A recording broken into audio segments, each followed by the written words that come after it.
Nick Foligno is back. Jonathan Toews speaks. We've got lots to get to on today's CHGO Blackhawks.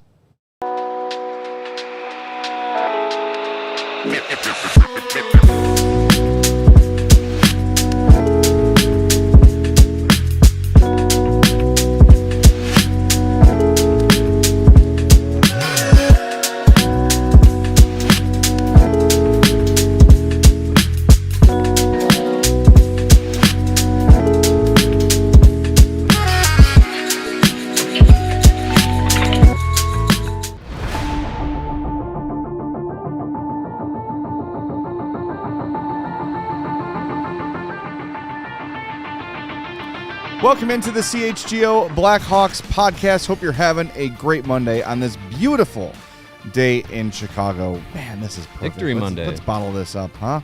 I can live in this weather all day, every day. Monday for the Blackhawks. It's great. Thanks for being with us. We appreciate you very much. Do us a favor, hit that like button.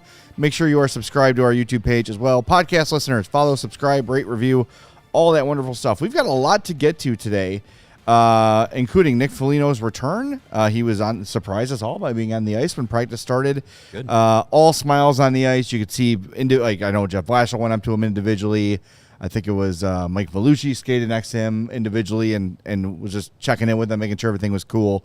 So we're going to hear from him first. Jeff Blashill talked about what's he going to do with the lineup now. The Foligno's back. We've got that. Jonathan Toews was on 32 Thoughts. Encourage everyone to check out that full interview. Really good. But there was one part that I thought was really, really interesting that I wanted to share. I think Blackhawks fans would really enjoy. And then if we've got time, we're going to get to some of your mailbag questions. So let's get it started right away. As soon as practice wrapped up, Nick Foligno got to his locker stall and was surrounded by media to talk about the week he missed as his daughter Milana underwent a heart surgery. Welcome back. Thank you. What to be back. What can you share about what the past week's been like? Yeah, it's been obviously very stressful, but I think we found a lot of comfort in the support of the hockey community and the fans, the old teammates, and my second family here. It's amazing when you go through a hard time how everyone bands together to send you a ton of support and love and prayers, and it was felt by our family. So we appreciate it so much, and I'm happy to report that Milana's home now and doing well. And she's probably the one that gives us the most strength with the way she's handled this adversity. And it's impressive for a 12-year-old girl to handle it face on. And I think it just makes us so thankful for Boston Children's first and foremost, the surgeon team, the nurses, the care that we receive there. And then also here at Lurie Children's, they're incredible. And we're able to get her seen quickly and ahead of what could have been probably a lot worse. So really thankful, and just our family's so humbled and appreciative for all the support and love. And I'm so thankful to be back around the team. It's a good sign of good things to come. I know you've been busy, yeah, obviously, but have you had a chance to look at the team? Oh yeah, see what they're doing, and you've got to be a happy captain. Right? Yeah, I'm very proud of the group. Especially seeing the way they went in St. Louis and played, and the way they've handled themselves. I think just seen so much growth, right? And tough one the other night, and find a way to get a win, right? And I think we're a team that's learning so much on the fly, and I'm so proud to watch that. It's something we've harped on, and I think the coaching staff's done a great job of it. Credit to the guys, they're listening, right? They want to be part of winning, and it's showing in the games and the way we're playing. So it's fun to see. I hate watching, so I'm excited to get back with the group, and it's probably a good sign that I still want to play this much at this age and get back out here with these guys. This is where I feel most comfortable. What, I guess, any messages of support or anything that stood out most to you that just everybody, I think just even the group and saying that game in St. Louis was for Milana right before she was going to go in for surgery and on Thursday and just how much she's meant to a lot of people. I think she knows she's loved and appreciated, and I think it's just the spirit that she kind of walks into a room with. And a lot of guys got to know her pretty well when they came up in the summer, and I think they were all feeling it for us. So you're just so humbled by how many people reach out and how supported you feel, and I think it's just it shocks you actually sometimes, and makes you really appreciate not only what we get to do for a living, but the people you come across in this game, and fans alike. The messages from people, and even just, good luck to your daughter. I saw a few people on the way out, and I think it's probably, it humanizes a lot of things too, right? It's something that a lot of people go through, and so this isn't unique to us, but I think if anything, it's given us a higher calling, because you go back there and it's a constant reminder of the fight that so many families have like us, and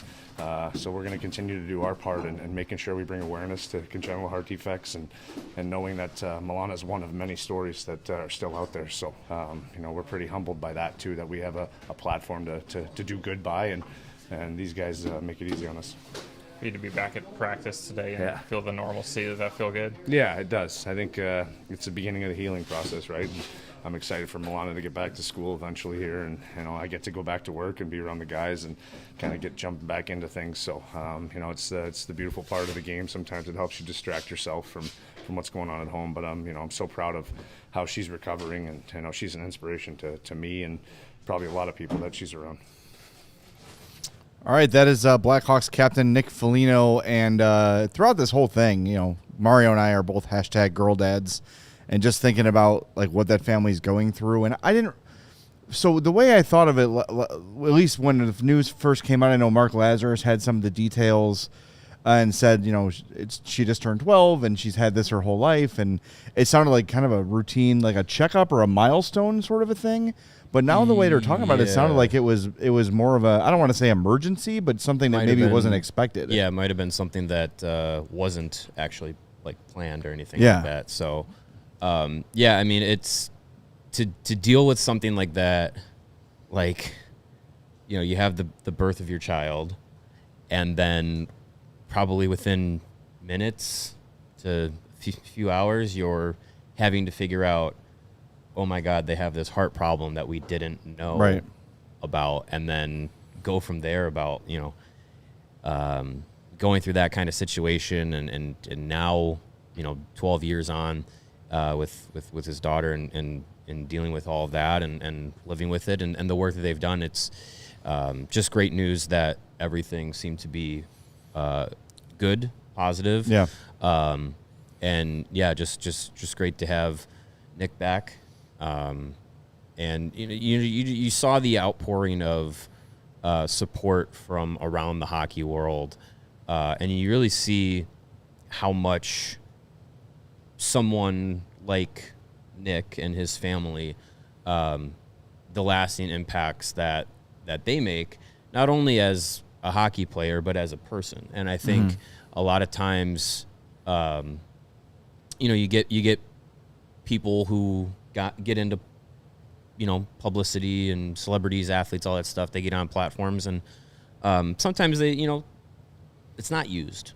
But you look at what Nick has done with his alongside with his wife, for both his mom and his daughter, and the foundations that they've created, and just the human connections that he makes. I mean, you talk about the impact that a guy like Nick Foligno and his family have made. Like, you talk to any Blue Jackets fan, and they just love Nick Foligno. And I think a lot of people within Chicago and the Blackhawks fan base do see the kind of person he is and the kind of impact he has, the things he does for fans, just the stories of him reaching out to random people and just being like, hey, I heard about XYZ going on, like, can I do anything for you? And it really is just a testament to the kind of person he is, and the character he has. And you can really see why, when he was brought here, why he was brought here, and B, why the organization felt like having him here was super beneficial for not only the present but the future of the organization, and having him around and be kind of like that leader, captain, team dad, all that stuff. It makes an impact off the ice too, and how to handle yourself as a professional, how to,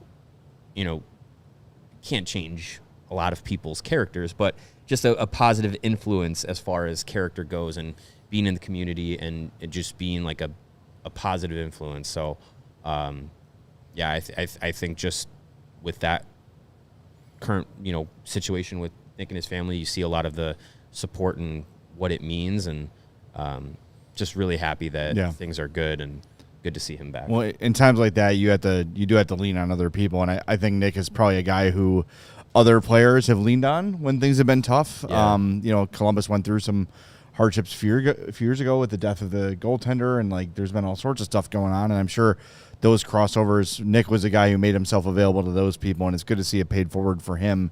And I will say this, I know that at certain points during Nick's time here, sometimes the messaging would get a little bit of an eye roll from people, or they thought that he was maybe seeking the spotlight a little bit. Nick Foligno is the same guy behind the camera as he is off camera. He treats us that way. He waited today until the lights turned off to thank the media for being supportive and being respectful during that time. Like, he is just, what you see with him is what you get, which is pretty rare. A lot of guys, say the right things on camera, and then once they're off, kind of different person. Not Nick Foligno. He is as genuine as they come.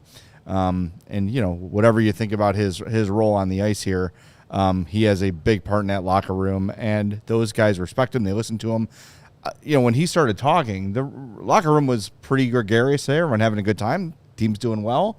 And as soon as those lights went on and Nick started talking, the room kind of quieted down, and they gave him that space to sort of talk, so his message was heard, and like you could sense that a little bit. Some guys cleared out to make space for it. Yeah. So it was cool. It's cool to see the level of respect he has. But again, like, just being a dad, thinking about that. Like, my daughter was born with bilateral clubfoot, and we knew she had that from an ultrasound. So when Addie was born, her feet were turned like this. So from 2 days old, she had casts on both of her feet. And then for the first, I think, year and a half, maybe 2 years, she wore these special shoes that had a bar between them that would make her feet go the right way. Now she is a JV pitcher. She's an athlete. But to us at that time, when you get that news, it is the most terrifying news in the world. Like, what are we going to do? Can our kid walk? Right, what is her future going to look like? Will she be in a wheelchair? And your mind starts to race. Something with a heart is way more delicate and way more scary. And I can't imagine what they went through. But and someone pointed out that Kyle Davidson himself has I don't know the exact condition, but he's gone through heart stuff, and just last season had to do a procedure to kind of update something. I forget exactly what it was, but had to do like a scheduled update to make sure he's in good health and everything. And so I mean, you have people within just the Blackhawks that have a similar story and an experience. So it's so helpful when you have someone to connect on that with, right? Like, he's been through it. Nick's family can lean on Kyle for that. And I remember we took Addie in for her checkup, like just 2-3 years ago, to meet with the surgeon who fixed her feet just to make sure everything's okay. And this family was in there with a little baby. Same thing, and I'm like, it's gonna be fine. You got the best doctor. You're gonna be great. The kid's gonna be great. I can see you're stressed out. It's gonna be fine. So having that community, whether it's someone you know, someone you don't know, you find people because you need them, and it is so beneficial. And Chuck Fee says Mia Hamm and Troy Aikman had clubfoot. So did Chrissy Yamaguchi. Is another big athlete I know. So, it's a pretty common thing, but scary nonetheless. But just glad Foligno's back, and a little sooner than I expected, which to me indicates really good news. Good. Yeah. Yes. It was when we got to practice and saw he was out there, it was a pleasant surprise for sure. So that's good. And good timing to get him back around the team as they've been performing really well. So I think having him be around is going to be a boost to a team that's already been doing pretty well. So I think that'll be a really good, well-received, positive boost in the room to have him back around. And we'll present some interesting lineup decisions for Jeff Blashill to make, which he talked about today after practice. Yeah, let's do that next. We're going to get to that for sure. I know we've got some super chats as well. So why don't we knock those out when we come back? Then we'll hear from Jeff Blashill and a whole lot more. Do us a favor, hit that like button for us. We'll be back in 2 minutes on CHGO Blackhawks. Hey, whatever the moment, it's never ordinary at Bet365. New customers can now get $200 in bonus bets when you bet $5, win or lose. Tonight, Game 7, ALCS Seattle and Toronto. The game is north of the border in Toronto. You are a winner in baseball if your team goes up by 5 runs with an instant payout on straight bets and parlay selections marked as winners. So download that Bet365 app. Use our code CHGO365 when you sign up, and you are going to be eligible for $200 in bonus bets when you bet $5, win or lose. You got to deposit $10. Make that $5 bet, and then you are eligible for those bonus bets, which can be used on spreads, totals, player props, futures, and more. Whatever the moment, it's never ordinary at Bet365. Must be 21 or older. If you or someone you know has a gambling problem, crisis counseling and referral services can be accessed by calling 1-800-GAMBLER.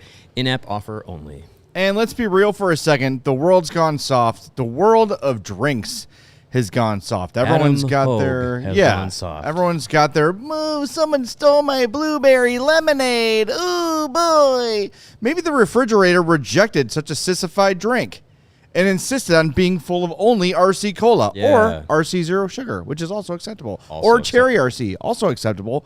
All delightful. Get that weak blueberry lemonade out of our fridge. It doesn't belong here. Yeah, I think our RC Cola kicked its butt. Soda used to have some kick. The people around here used to have some guts. Now everybody's a wimp. You need RC Cola. Tastes like a punch in the thirst. Same bold, crisp flavor since 1905. It's the original cola that doesn't fold under the pressure. Do yourself a favor. Get some in time for Game 7 tonight or whatever you need it for. RC Cola is not a soft drink, just damn good cola.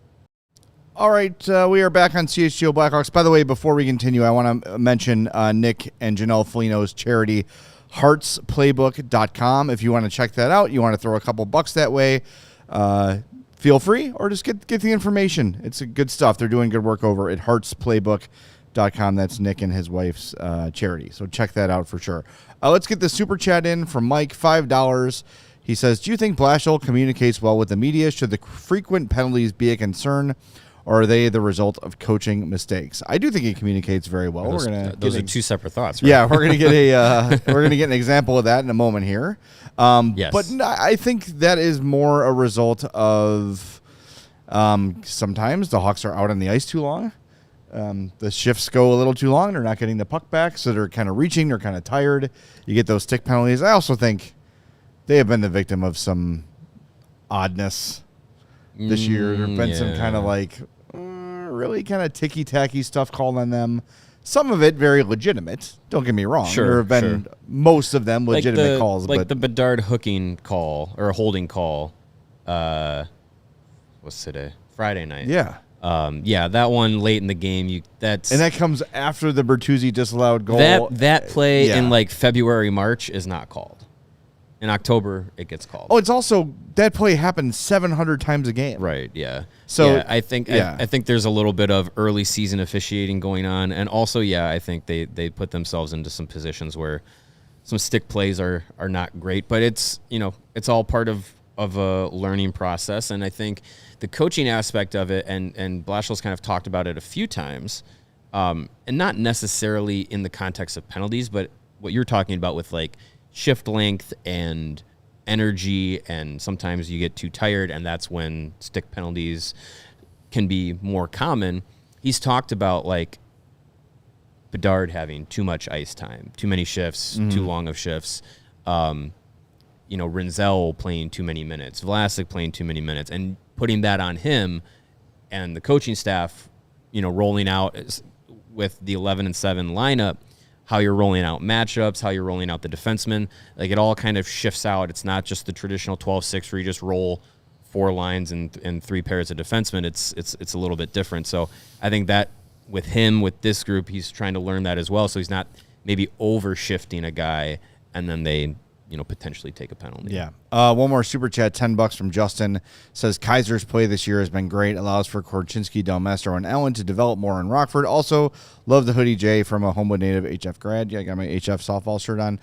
If you like Wyatt Kaiser, don't miss Wednesday's show. We're going to have Steve Peters, our buddy Petey, on at 2:30, and he is going to be very much digging deep on what Wyatt Kaiser is doing so well this season. So if you're a Wyatt Kaiser fanatic, don't miss PD on Wednesday. He's also going to get into Blashill systems in general and those sort of things. But we really wanted to focus on Kaiser because I feel like this dude needs his flowers. He has been really good all year. I mean, I'm not going to go over the top here, but The best defenseman in NHL history? probably, yeah. No, what I was going to say is like that back and forth of getting his contract done, he is on a wonderful deal. Yeah. Like the returns on investment are through the roof right now. I would say that. I would say Kyle Davidson's pretty happy. Wyatt Kaiser probably not. Yeah, right. He's probably like, see, I told you. I told you I to was hold good." out for more money. Well, you know what? It's a good problem to have. He keeps this up. Yeah. That next contract will be. He will be fine. Yeah, He will be fine. he will be compensated handsomely. All right, let's fire up Jeff Blashill here. This is him after practice today, starting with a conversation about Nick Foligno. Good to have Nick back. Yeah, you know what? Great to have him back. To be honest with you, you know, I think he's just, you know, he's our leader. So you want that presence in your locker room, and I think he brings good energy. So I think it was great to have him back, and you know, great that you know, considering the situation, everything went pretty good. Went really good. So you know, happy that was the case, and feel good that for their family that it went as best as it could. What has been driving McKayev's success? It seems like he's just every shift making an impact. It's honestly, it's fun. He works and competes every shift, and he knows how to win stick battles. He knows how to win puck battles. I think he's relentless in his desire to win those types of battles. And the game of hockey, as I said, you know, earlier in the year, comes a lot of times down to winning one-on-one puck battles. And what he has is maturity to understand that you can't take off offensively until you actually win the puck. And I think when you're younger, you want to kind of get it and go. And where the reality is, you know, most times if there's any kind of 50-50, you have to slow/stop and win the battle and then go. And so because of that, I think he's had the puck a lot in the offensive zone, and it's kind of driven that, you know, and he's got a good skill set. He's a strong guy. He can skate. He's got good ability with the puck. So he's been, I didn't know him great coming in here. I mean, I'd seen him from afar, but he's definitely one of the guys that has been better than I realized when I got the job. Early indications that Donato's last season wasn't a fluke. How I guess strange for someone, or just not, you know, for someone at his age to sort of turn into a goal scorer and become productive. Yeah, it's you know, it's not normal. I think, you know, he's another one that has good skill set. You know, and so you know, we hope he can keep on that same pace while doing it. You know, I think he's like the rest of our guys. We have to make sure we learn to produce that offense while playing winning hockey. You know, I you know, him and I talked early in the year. I don't want him to be a 30-goal scorer on a bad team. I want him to be a guy who produces offense on a great team. And there's a difference there, and I think he's buying into that. And he's, you know, it's not perfect, but on an every day he's trying to take the better approach to playing the complete game and still be able to score. Because I think he's another guy that, you know, when he has the puck in certain areas, he's got a chance to score. So let's make sure you have that in those areas, doing it the right way. And I think he's done that. Any initial thoughts from you going back to Tampa this week?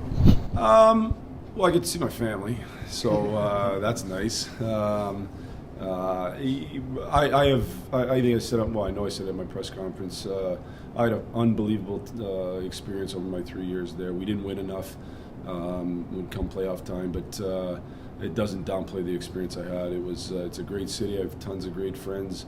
Love the group that I worked with there, the coaching staff, the trainers, the equipment managers, everybody involved. I really have fond memories of my time there, and there are a lot of real good friends down there. So, you know, those things are nice. I mean, we're going to win a hockey game for sure, but I don't want to downplay the fact that I'm going to see my family and see great friends.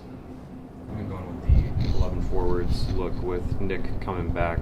Do you have any idea of maybe going to 12 or having 2 extra forwards? Yeah, my gut is more nights than not right now we're going to stay with 11 and 7. I'm not going to do it every night, but more nights than not. And you're probably going to do it more on the road even than at home. So I would foresee us doing 11 and 7 on Thursday. I really think it puts our D in the best position to be successful. It's every team's unique. I don't think this is something that you could coach a different team and never do it. Just it depends on the makeup of your group. But based on the kind of age and inexperience of our D corps, I think it allots minutes. It allows us to kind of see which guys are really going that night. I think when you're young, you have a little bit of a roller coaster, and so when the guys are going really good, they get to play more, and if they're not, at least we have enough defensemen in there where you can shield them. So I think in the end, we're putting them in the best position to be successful by going 7 most nights. It works with power play penalty kills, so it's not really because of the forwards necessarily, although I don't mind the look on that extra line or the line without a player, depending what it is. You can kind of get Connor, Frank, different guys in spots where it's harder to match to. Did you know going into the season that that was a possibility, or when did you come around to I would say, I did it in Detroit. I did it in junior. Tampa's done it a decent amount, so I saw a decent amount. I would say I knew it was a possibility.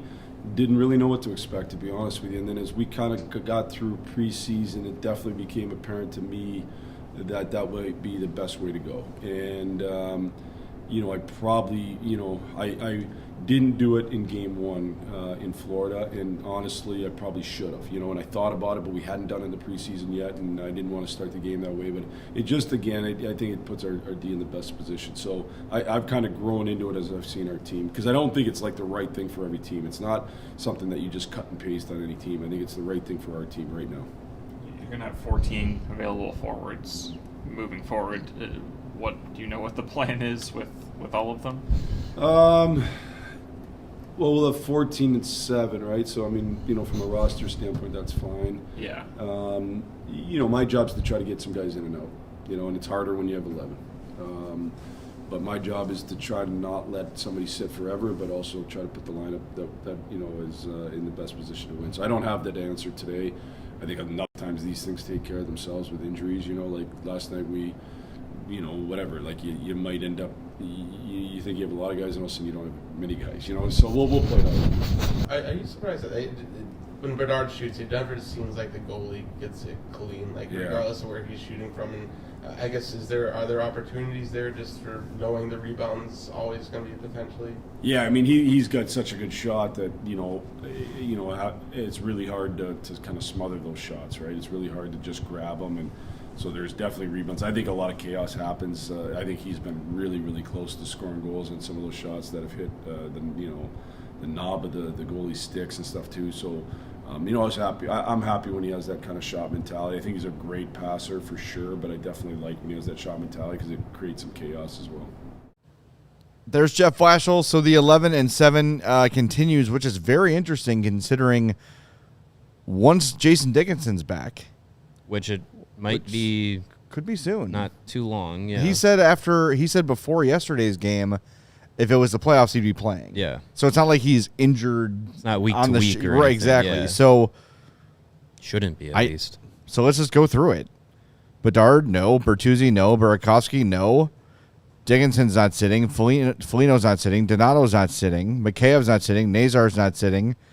Toews not sitting. So someone of Slaggert, Reichel, Lafferty, Dickinson. I'm sorry, Doc, and Green. In Green. 3 of those people have to sit if you're going 11 and 7. Well, yeah. You're playing all your defensemen, and you have 14. Yeah, you have 14 healthy forwards, or you would, and 2 goal. You're at a full roster. So I don't think you don't need to sit 3 forwards. What's the purpose of that? There is no purpose to it. And I think if you're sitting any of Green, Doc, or Reichel, Reichel's going to sit of those maybe, three. yeah, maybe if you sit Reichel at this point, you're not sending him down. But if you're sitting Green or Doc, you're better off putting them down in Rockford. I would agree with that. So It's time to move on from Sam Lafferty. I get why you did it. Kyle Davison loves Sam Lafferty. He had a good run here. He's a dependable vet that will do things correctly. You're not playing him. And if you didn't play last night, when you have no Nick Foligno and no Jason Dickinson available, and you're not going to throw him in to kill penalties, what is his role here? He has no role. There's nowhere for him to play. Ryan Green is already giving you what you were hoping that you were hoping Lafferty would give you. Yeah, he's like extra insurance. Yes, waive him. Yeah, I don't. Yeah, I mean, I don't see. I don't think he has a spot in the regular lineup unless there's a bunch of injuries, which hopefully there's not. But I don't know if you waive. I don't know if you waive Lafferty. All right, let's continue. We got to hit the break zone. Let's continue this in 2 minutes. Remember to hit that like button. We are presented by our friends at Bet365. Winter will be here before you know it. Is your home's heating up for the challenge? I had to bite the bullet and put the heat on this morning when my house's temp was 60 degrees. I loved it. Family, not so much. Yeah, that'll do. But if it ever doesn't work, you know who I'm going to call. Our friends at Four Seasons.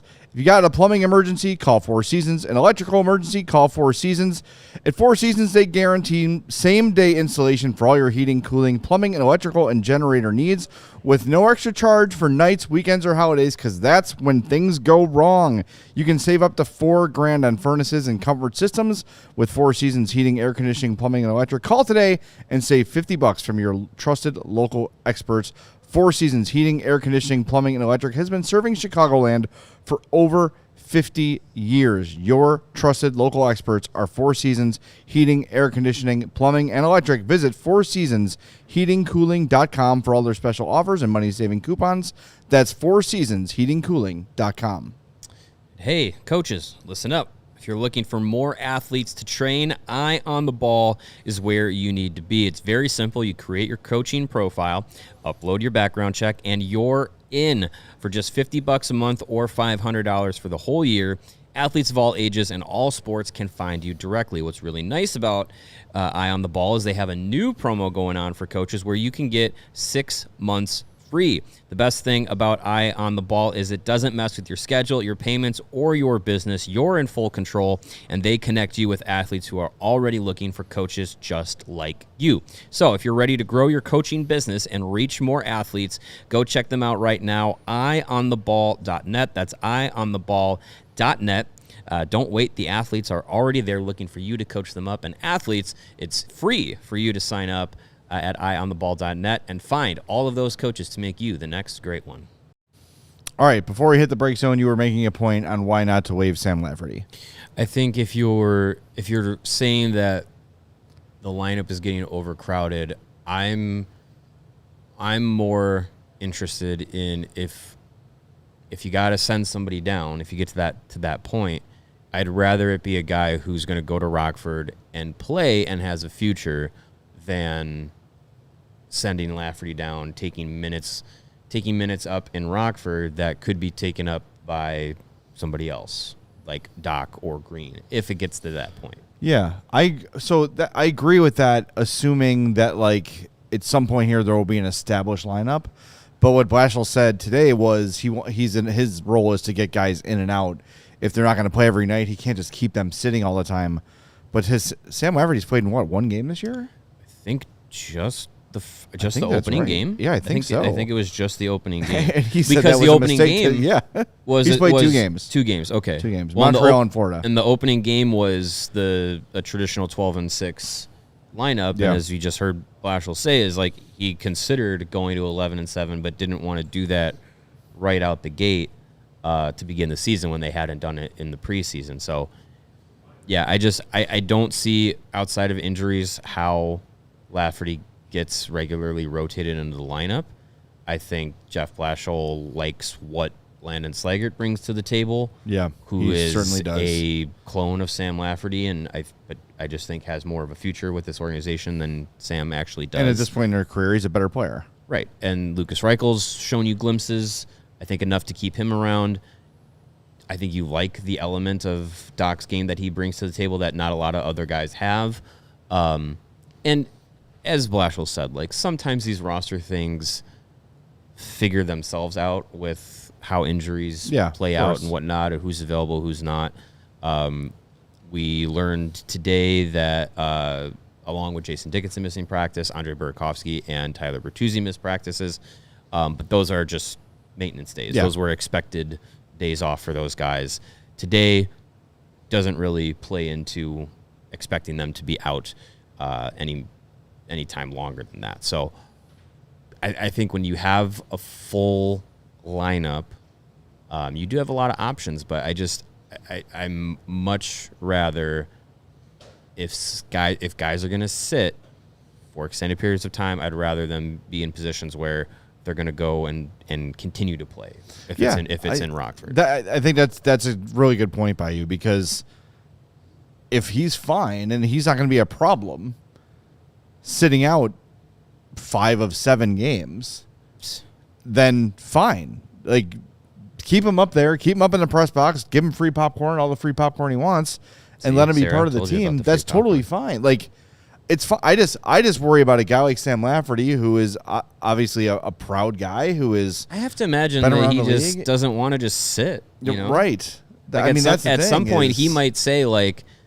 why don't you put me out there on waivers and see if someone picks me up? If not, let me just go somewhere else. I mean, maybe I'm not speaking for him, but I think if you were, you just terminate the contract. Yeah, if there's it's just money. Yeah, if there's a way to, waivers for purpose of buyout, we've seen that happen. But before. I imagine if you put him through waivers and there's a team that wants him, they'll just take him. His contract isn't prohibitive. No, it's not like you'd have to negotiate a whole new deal with the guy. No. He could go back to Buffalo if he wanted.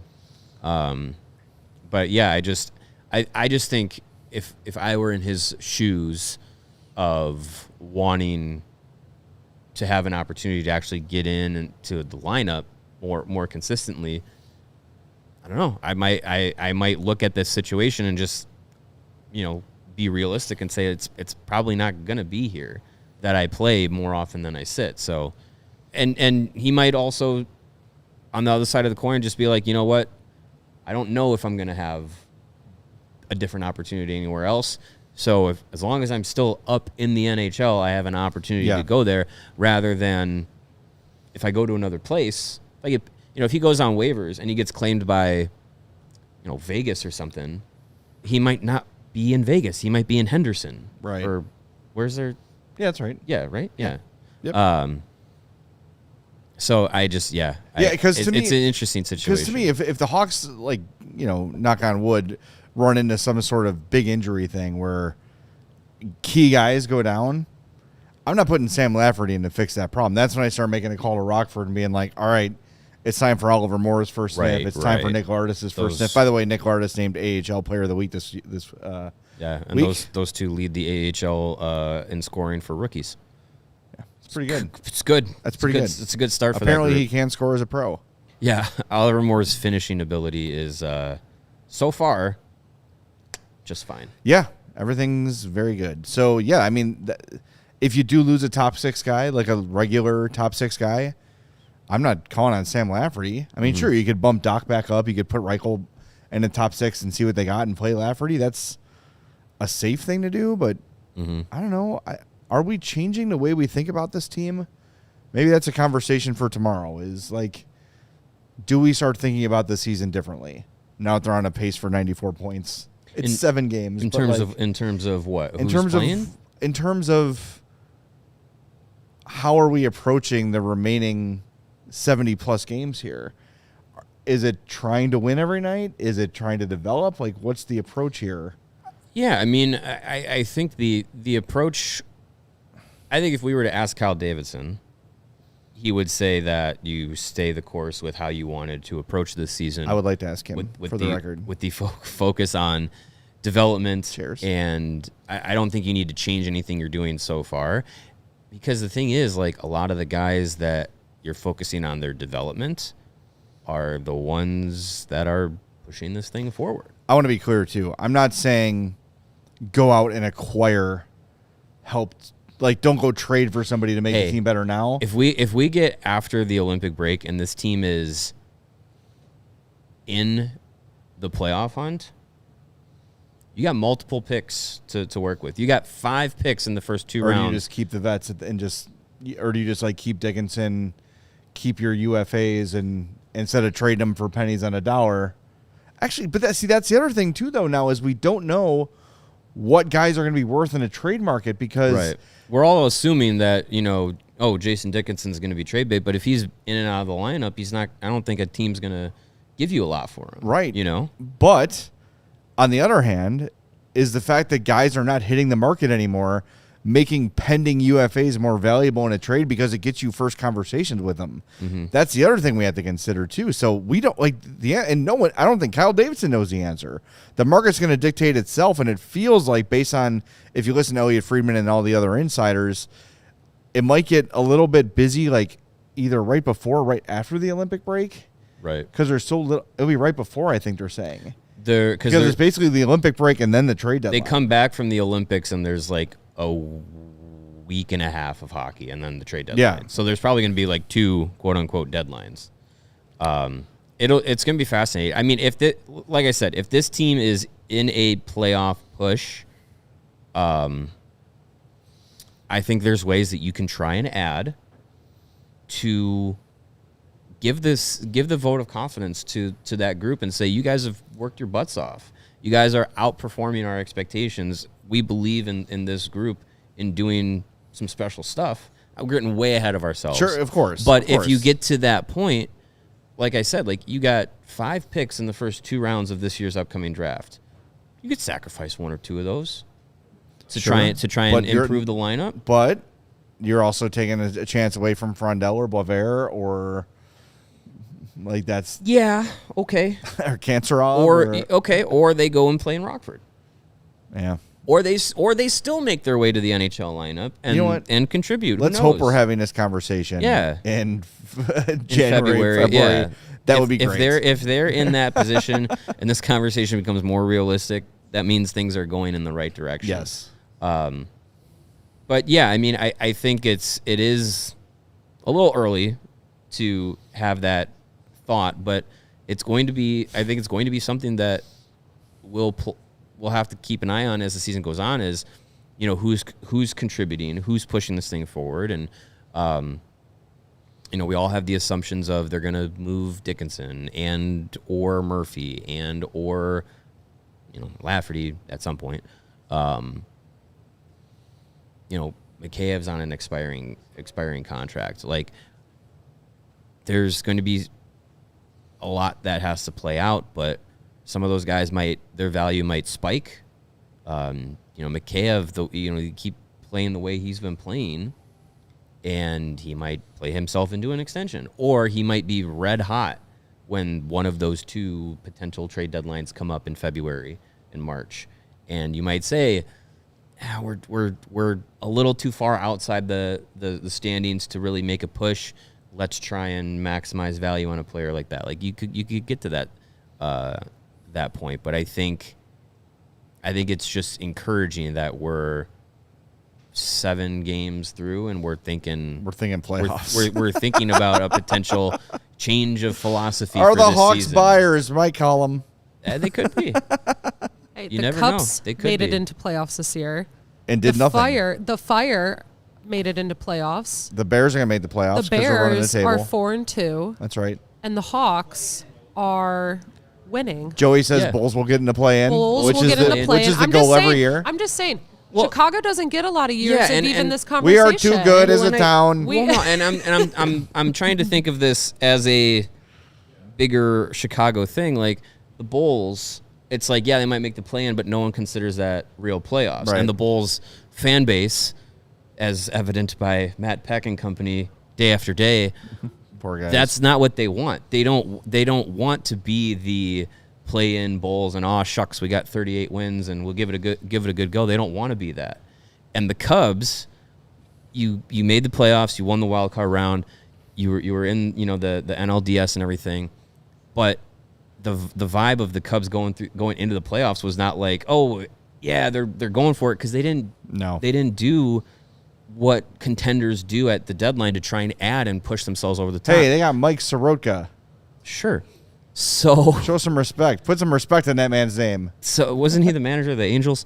But I think if you get to a point for this team, for this city, to have a push, to have a team that if they are doing something real special, you make the investment in it. I think that's an idea Kyle Davidson might have to entertain. Let's hope we can have this conversation then. All right, we got to hit the break zone one more time because, look, we're in season. Hawks are winning. Sponsors like us. Back in 2 minutes. Hit the like button. We're going to hear from Jonathan Toews. Is he joining us live? Stay tuned to find out on CHGO Blackhawks, presented by Bet365. Chicago Sports Network is the official TV and streaming home of the Blackhawks, Bulls, and White Sox, broadcasting over 300 live games per year. CHSN offers a couple options for you. They have the all-access plan that's $29.99 a month, and it gives you access to all the games and programming on the network, or you can do the individual team plan, which is $19.99 a month, and that gives you access to the team you select. We assume if you're going with that plan, you're selecting the Blackhawks. That's how it works. $19.99 a month, you get all the Hawks games. You can sign up to watch CHSN at chsn.com, or you can watch via the CHSN app, which can be downloaded on Apple and Android devices, Amazon Fire TV, Roku, and Samsung TV. CHSN is also available now on Xfinity, DirecTV, DirecTV Stream, and Fubo. Visit chsn.com for more details. That's chsn.com. And if you've had enough of watching the games on TV and you want to go in person, cheer on your favorite teams in the stands, the Game Time app is the one to check out. It gives the advantage back to the fans. The Game Time app is the hack for unlocking amazing tickets and experiences in just a few taps. Incredibly easy to use, and the Game Time guarantee means that you will get 100% authentic tickets on time and at the best price. Plus, fees are always included, so what you see is what you pay. And if you've never been to a venue before, whether it's the United Center or Soldier Field or Wrigley Field or Talia Hall, whatever it is, you can check out the view from your seat for that ticket that you're looking for that event to make sure it's the right view for you with Game Time. Take the guesswork out of buying tickets with Game Time. Download the app, create an account, use the code CHGO. You're going to get $20 off your first purchase. Again, create an account, redeem the code CHGO for $20 off. Tap, ticket, go. Download the Game Time app today. Hello. Hey, we're back. We are not joined. And we'd like to welcome now. Toews. He's over there on that couch. He refused to go on camera. No. Jonathan Toews was a guest on today's 32 Thoughts podcast. Highly recommend everybody checks this out. It's really a great interview.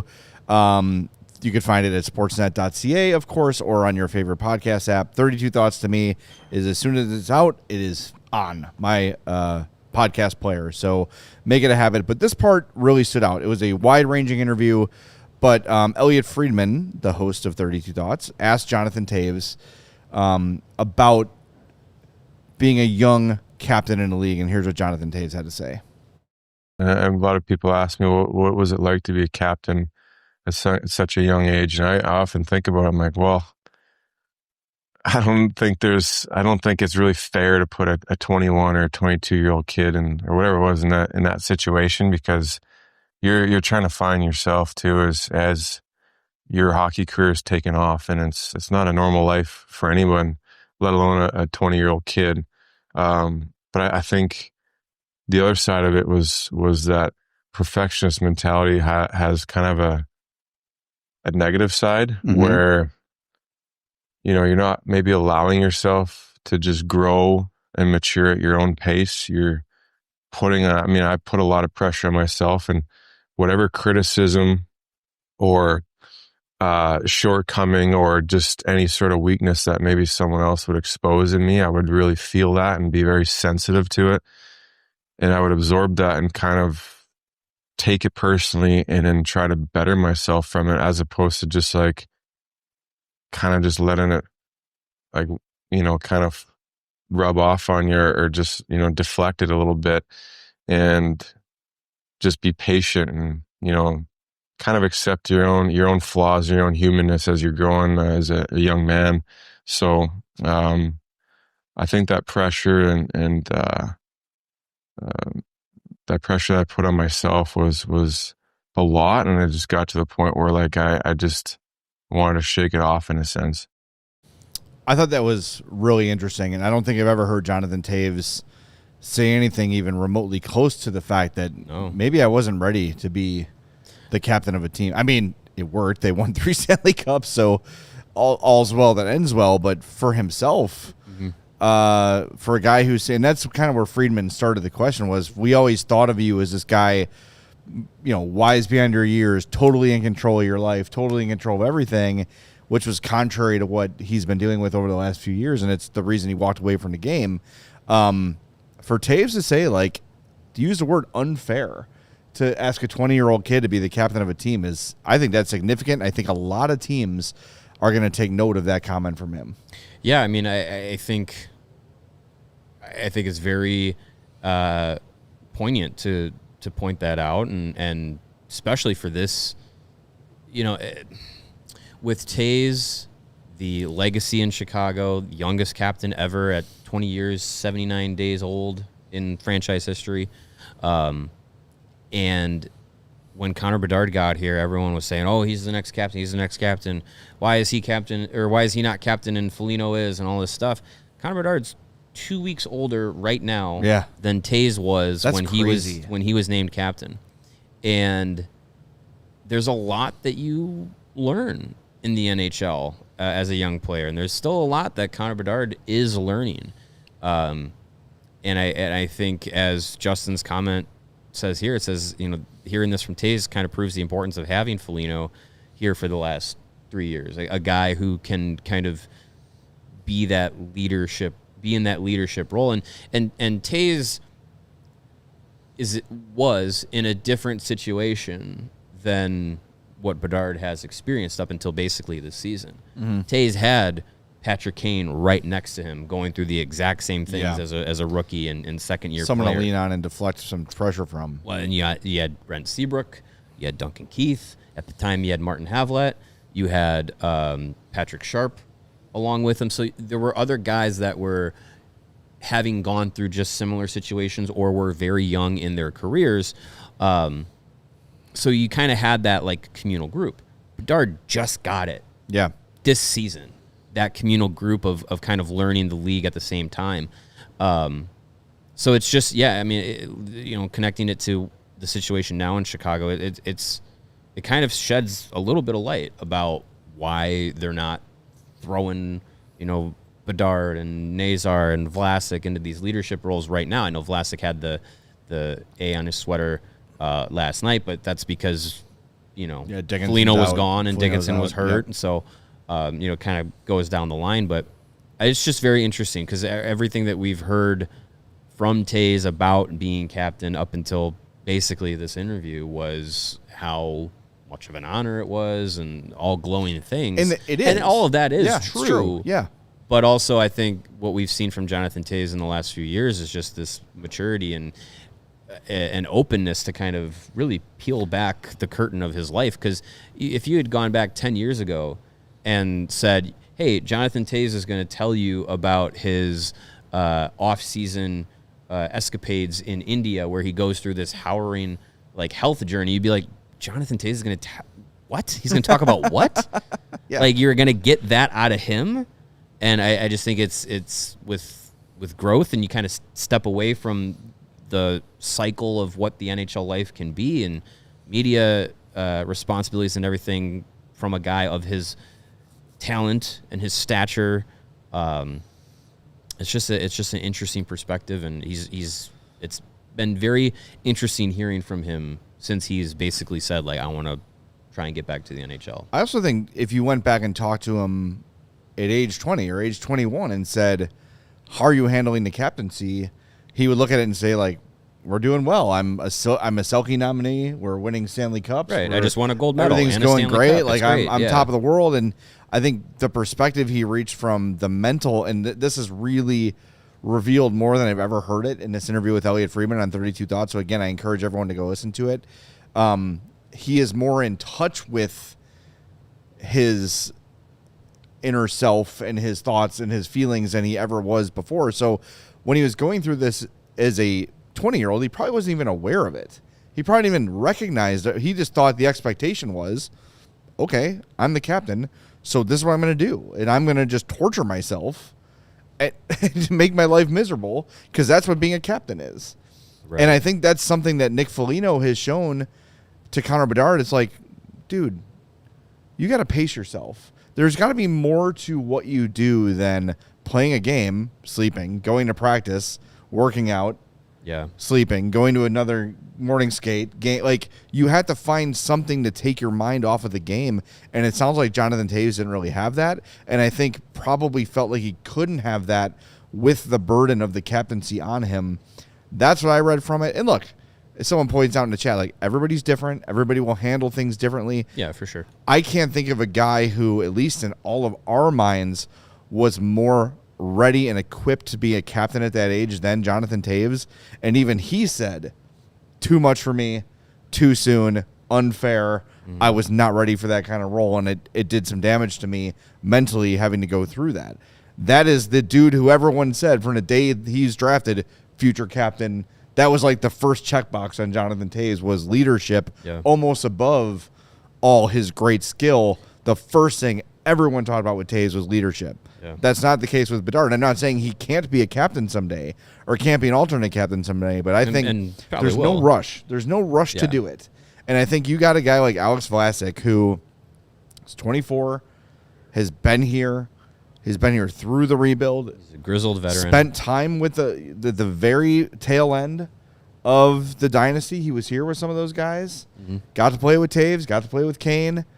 So got to see that part of things and can build that bridge very nicely. The personality, I think, is really good for a captain. I think his demeanor is really good for a captain. He obviously has the respect of all of his teammates. He is, the locker room is designed a very certain way, right? Like, Nick Foligno is right next to Connor Bedard and Frank Nazar. That's by design. You've got Alex Vlasic right in the middle, across the room from Nick Foligno, too. I wonder if there's some strategic placement for Alex Vlasic there, too. It's right in the middle of the room. It's kind of near everybody. I think if I'm making that decision today, I think Alex Vlasic's the next captain, but we'll see. We'll see how it plays out. But I do think that's a cautionary tale from Toews. And when I heard that, I was like, kind of like, oh my God, I never thought I would hear Jonathan Toews say that. Well, and I think too, when Toews came into the league and came into the organization and had that moniker of like, he's going to be a captain in the NHL, you also had a Blackhawks organization that needed that. Yeah. It didn't have that for a number of years, where you had like, this is the captain of the Blackhawks, and it meant something. And not since, Tony Amane was probably the last guy you felt that way about definitively, but the team was bad, so it was probably Chelios. Right. Was the last capital C captain of the Blackhawks. Right. And you also had a resurgence of the Blackhawks in this town, and the way that the team was marketed. Maybe there was a push to say, hey, Toews and Kane and all these guys, push them to the forefront, make Toews captain, lean into all the youth that was coming into the organization and, rising that team up at the time that they were. And I think there could have been some, marketing behind that decision, not just, a decision coming from the hockey ops department at that time, which we talked with Danny Wirtz about that just last week in our interview. I asked him about, with Nazar and Bedard, like, how do you know when some of these guys are ready and prepared to step into those roles and be like in all the commercials, in all the promotions, doing all the stuff. And it's different for everybody. Everyone handles it differently. And Connor Bedard had a lot on his plate in his first 2 years. So I think if you were to, throw captaincy on him, that's adding a little bit more to his plate. And like I said, he's still just barely 20 years old. Just turned it this summer. Yeah, there is always something for like they're filming something with him today. Yeah, they were doing some sort of content. Yeah, it's just never ending, and especially now where there's more eyes on the sport. They've got the ESPN and TNT deals, which it was not the Outdoor Living Network when Jonathan Toews is captain. They've got a lot more outlets and a lot more demand, and of course, like now the social media, you got to be on the team's TikTok and all these things. Like there is a lot that goes into it. So hey, if they name Bedard captain tomorrow, I'm going to trust they did their research. I'm going to trust they talked to him. I'm going to trust he's comfortable with it. But I just think I'm predicting that note from that comment from Toews, everyone listens to that show. Yeah. All the hockey people listen to 32 Thoughts because they want to hear what other GMs are telling Elliot Friedman. A lot of teams are going to hear that, and when I say hear it, I mean like take it to heart. Yeah. So I'm sure it'll be interesting to watch to see what the ripple effects of that interview are. Check it out for yourself, sportsnet.ca or 32 Thoughts on your favorite podcast app. All right, we will be back tomorrow at 2:30. Sorry we cannot get to your mailbag questions, but tomorrow feels like a good day for it. We could do that. We got no practice tomorrow. We got a super chat, did we not? Oh, yeah, let's do one more super chat. Yeah, from Duff McShank. Duff McShank. Thank you, Duff. Says, echoing Lord Hossa, think of the 2009 Blackhawks. They lost in the conference finals to Detroit, but they weren't supposed to be there anyway. Harkening back to our conversation about this team maybe being ahead of schedule, I had a similar thought like that last night. Again, getting way ahead of myself. But that, 08-09 team was a team that was coming off of the year before. They just missed the playoffs that year in 07-08, but that was the Toews Kane rookie season. Yeah. And this feels more like that year. It does. But maybe they make the playoffs. I don't know. The West is just so stacked. It is, yeah. The West is so stacked. I just go back to I think it was the 2010 Stanley Cup like behind the scenes DVD or whatever. Forget who had the quote, but they talk about that team the year before, and they were just like, we didn't know any other way to play, so we kind of just went out there and played as young guys learning the NHL, and that's how we went on that run and got into the playoffs. We didn't know any better. Yeah, we were just going out there playing hockey, and maybe this group is learning how to do that, and there are a lot of young guys that are learning the NHL, and if this is how they learn the NHL, they could be that kind of team. Let's hope so. That would be amazing. All right, let's get ready for the 8th game of the season of 82. If they lose to Tampa, all this conversation's out the window. Oh, yeah. Then we're going to go back to tank spins. All right. We'll talk to you all tomorrow at 2:30 right here. Get your mailbag questions into our Diehards Only Discord. We'll do our best to get them all knocked out on tomorrow's CHGO Blackhawks podcast, presented by Bet365. We all silly like the mayor.